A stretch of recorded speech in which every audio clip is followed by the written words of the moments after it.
ገዛ ልጁን ለ24 ዓመታት ሙሉ አንድ ክፍል ውስጥ አስሮ 7 ልጆችን ያስወለዳትን የዚህን ሰውዬ ታሪክ ልንገራችሁ። ታሪኩ የሚጀምረው እንደዚህ ነው። ይህ ሰውዬ ስሙ ጆሴፍ ፍሪሰል ይባላል። 49 ዓመቱ ነው። አውስትራሊያ ውስጥ ነው የሚኖረው። ጨካኝ ሰውዬ ነው። ሮዝሜሪ የምትባል ሚስት አለችው። ከእሷም 7 ልጆች አሉት። ልጆቹ አንዷ ኤልዛቤት ትባላለች። ኤልዛቤት በጣም አስቸጋሪ ሆነች።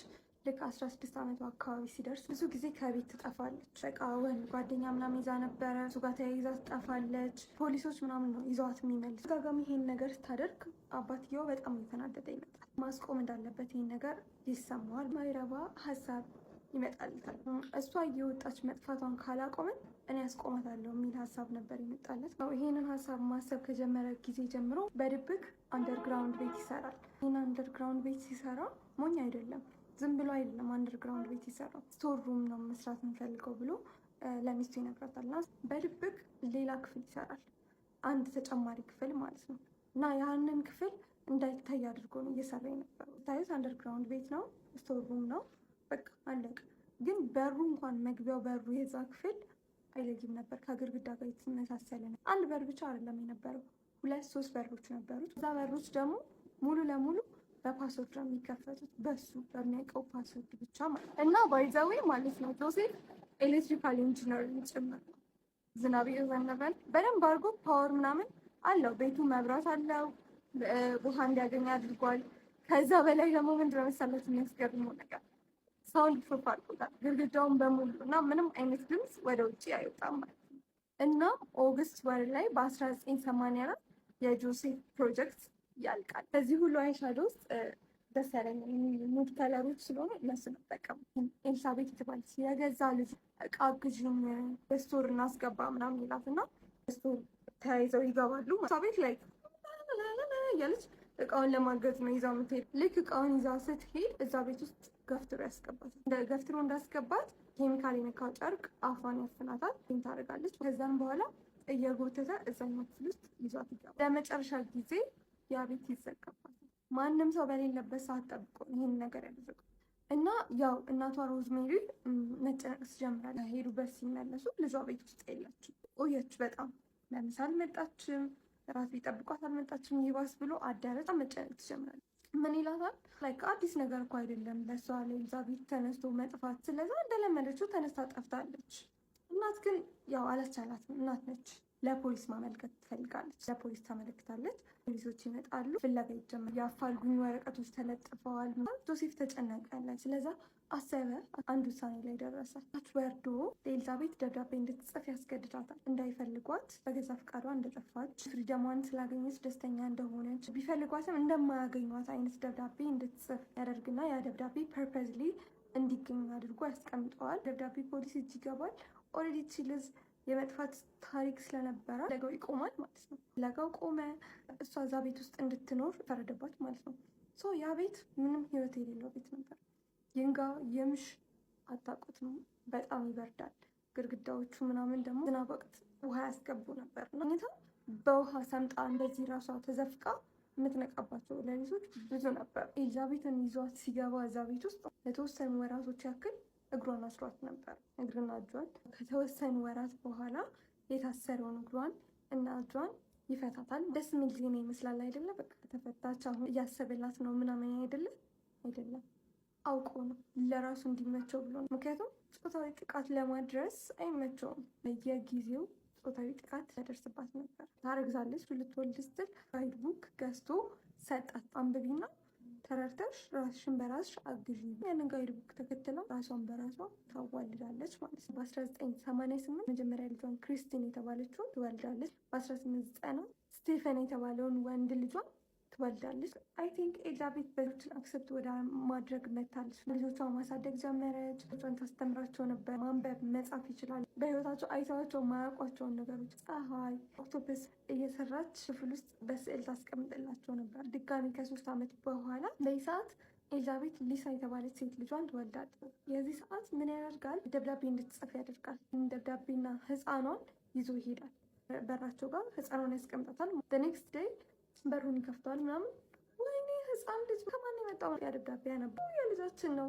ለሚስቱ ያሳያታል። ሚስቱ በጣም ደስ ብሏታል። ምክንያቱም ልጇ ህይወት መኖሯ ብቻ በጣም ደስ ብሏታል። ሁለተኛ የልጇን አካል እንዳገኘች ያክል ስለተሰማት ልጇን ሊሳን ማሳደግ ትጀምራለች። ለጆሴፍ ልጁንና ልጁን ሊሳን ማሳደግ ጀመረ። በድጋሚ ከ2 ዓመት በኋላ ሞኒካ የተባለች ልጅ ትወልዳለች። ድጋሚ ከ2 ዓመት በኋላ 2 መንታ ወንዶች ትወልዳለች። በዚህ ሰዓት አንደኛው መንታ በጣም ደካማ ነበረ። በትክክል እንኳን አይተነፍስም ነበርና በጣም ታሞ ነበር። ሰው ኤልዛቤት ለመነችው ጆሴፍ አሳክመው ልጅን። ጆሴፍ አያትና በራሱ ሰዓት ይዳን ብሎ ነው የተዋት። ያ ልጅ ኤልዛቤት እጅ ላይ በ3 ቀኑ ይሞታል። በዚህ ሁሉ ታሪክ መሀል ካሜራ ሆልደሪን ሰበርኩት። ጆሴፍ ሞተውን ማይክ የተባለውን ልጁን ይወስድና ሬሳውን ባሩ ይቀብረዋል። አበባ ምናምን ይተክልበታል። ኤልዛቤት በድምሩ 7 ልጅ ስትወልድና ያ7ኛው ልጅ ሲወለድ ጆሴፍ 67 ዓመቱ ነበር። 49 ዓመቱ ሆኖ ነበር ይሄን ነገር የጀመረው። የኤልዛቤት የመጀመሪያ ልጇ 15 ዓመቷ ነበር። ኤልዛቤት ኦልሬዲ የታገተችበት እድሜዋ 16 ነበር። ከ7ቱ ልጆቹ ውስጥ 3ቱን ኦልሬዲ ውጭ ወስዷቸዋል። ስለዛ 3 ልጅ ውጭ ያሉ 3ቶቹ ውስጥ ናቸው። አንዱ የሞተው ማይክል ነው። ውጭ ያሉትን 3ቱን ልጆቹን ቪዲዮ እየቀረጸ ምራታቸውን ሲያከብሩ መቶ ለእነዚህ ግራውንድ ላይ ላሉት ልጆቹ ያሳያቸዋል ማለት ነው። ከዛ አያቸዋቸው እነዚህ የታደሉ ልጆች ናቸው። እናንተ ይሄንን ላይፍ ማግኘት አትችሉም፣ እድሜያችሁን በሙሉ እዚህ ግራውንድ ቤት ውስጥ ነው ማሳለፍ የምትችሉት እያለ ሜንታል አቢዩዝ ያደርጋቸዋል። የክፋቱ ጥግ በጣም ላይ ነው።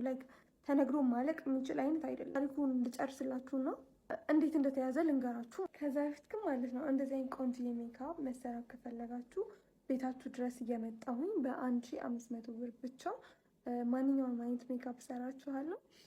ባዮ ላይ ባለው ስልክ ደውሉልኝ፣ ቡክ አድርጉ። ከዛ በኋላ ይሄ ሰውዬ ፋቱን እንደለመደው ሁል ጊዜ መቀጠል አልቻለም። የመጀመሪያ ልጁ የሆነችው ክርስቲን ትታመማለች። ለረጅም ዓመታት እዛ ቤት ውስጥ ከመኖሯ የተነሳ ካለምንም ፀሐይ፣ ካለምንም ንጹህ አየር ሰውነቷ ጊቫፕ አደረገ። ኩላሊቷ ፌል አደረገ። ኤልዛቤት ትረዳለች። ከዚህ በላይ ልጇን እዛ ቤት ውስጥ ካቆየቻት በህይወት ላታገኛት ስለምትችል ተንበርክካ ጆሴፍን ትለምነዋለች። ከ24 ዓመታት በኋላ ለመጀመሪያ ጊዜ ጆሴፍ የሚያደርገው ነገር ግራ ገባው። ክርስቲን እንድትሞት ዝም ብሎ መተው አይችልም። ለማይክል ዝም ብላ ስትሞት ብድግ አድርጎ የሚቀብራት አይነት አይደለም። አንደኛ ፊዚካሏ ትልቅ ነው። ይዞ ለመውጣት ከዛ ቤት ያብደዋል። ይታያል ነው ሽታ ሊኖር ይችላል። ፋይናሊ ግን ይህንን ውሳኔ ወሰነ። ኤልዛቤትን ደብዳቤ እንድትጽፍ አደረገ። ያንን ከማድረጉ በፊት ግን ዞት ብሄር ልትናገር እንደምችል ስለሚያውቅ አስጠንቅቆ ይፈሩት። አልገባችሁ? እድሜ ልካቸውን የሚያውቁት ሰው ነው።